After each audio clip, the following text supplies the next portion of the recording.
Saidina Abu Bakar radhiyallahu anhu memuntahkan makanan seorang tukang tilik. Saidina Abu Bakar radhiyallahu anhu mempunyai seorang hamba yang menyerahkan sebahagian pendapatannya sebagai ghullah. Ghullah di sini ialah bahagian pendapatan yang diberikan kepada Tuan oleh hamba-hamba yang telah dibenarkan bekerja dengan perjanjian bahawa sebahagian daripada pendapatan itu hendaklah diberikan kepada tuannya. So, yang hamba Saidina Abu Bakar telah menyerahkan sebahagian pendapatannya sebagai ghullah kepada beliau. Pada satu hari, hamba itu telah membawa sedikit makanan lalu diberikan kepada Saidina Abu Bakar radhiyallahu anhu. Beliau makan sesuap daripada makanan itu. Hamba itu berkata, setiap hari biasanya Tuan bertanya cara-cara saya memperoleh pendapatan. Sebaliknya hari ini Tuan tidak bertanya pun. Beliau menjawab, oleh kerana tersangat lapar, saya tidak sempat bertanya. Sekarang beritahulah, jawab hamba itu. Pada masa jahiliyah dulu, saya telah lalu berhampiran suatu kaum dan saya telah membaca jampi mantra untuk mereka dan mereka telah menjanjikan bayaran kepada saya. Hari ini saya lalu di sana dan mereka sedang mengadakan kenduri kahwin. Mereka lah yang telah memberikan makanan ini kepada saya.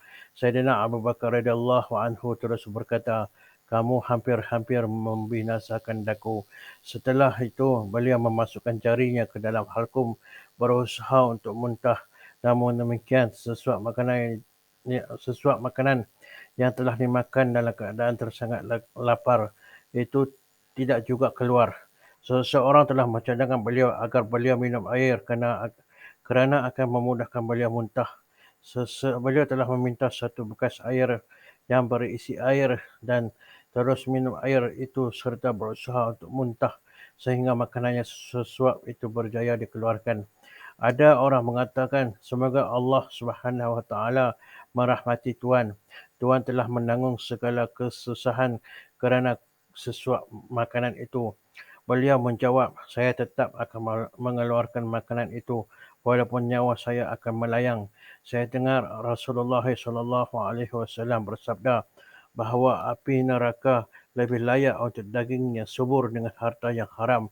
Saya takut mana-mana bahagian anggota badan saya akan subur dengan sesuap makanan itu.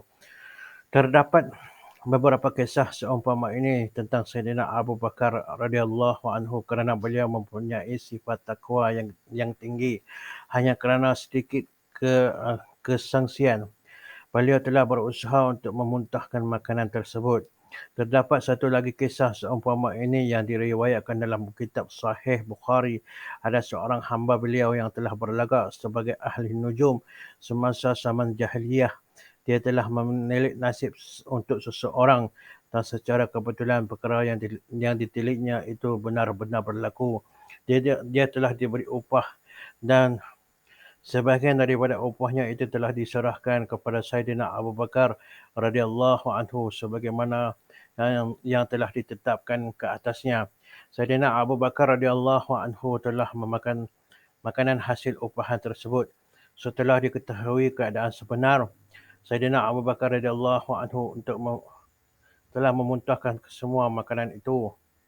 Di dalam kisah-kisah ini, belum pasti harta hamba-hamba itu haram. Terdapat dua kemungkinan. Namun demikian sifat teliti yang ada pada Saidina Abu Bakar radhiyallahu anhu begitu hebat sekali sehingga beliau tidak rela membiarkan harta yang syubha itu menyuburkan